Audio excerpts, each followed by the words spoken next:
Hello friends आपणक प्रिय धारावाहिक राजजग serial आगामी अध्याय देखा पाइबे जे पार्टी रे समस्ते अच्छी आउ ऋषभ सिद्ध पाखक जाई कहूची सिद्ध भाई तुम पाई गोटे ड्रिंक आनी तमे पी दियो आउ सिद्ध सेतेबेले पी दउची आउ ऋषभ मुहरे बांती करी बाहर करदेला और समस्ते देखी आश्चर्य हो गले। सेतेबेले वरुण कहूची असली सिद्ध तो केबे ड्रिंक नष्ट करू नथिले।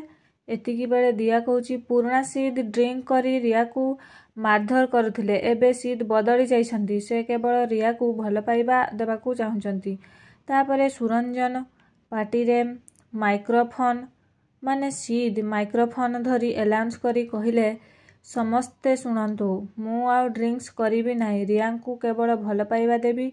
एतिकी समस्ते शुणी खुशी हो जाइछंती और सेतिकी बेले ऋषभ हाथ रे गोटे फूलतड़ा धरी सिद्ध गड़ उपर को मारिदेले और सिद्ध जरे चिल्लेला बेले समस्ते ताकू अनेइछंती और आश्चर्य होई देखुचंती सतरे कौन गड़े फूलतड़ा बाजी सुरंजन पछ कथा मने पड़ी जीव कि मने पड़िबनी। आगकू जानिया पे मो चैनल को लाइक कमेंट सब्सक्राइब करंतु। जय जगन्नाथ।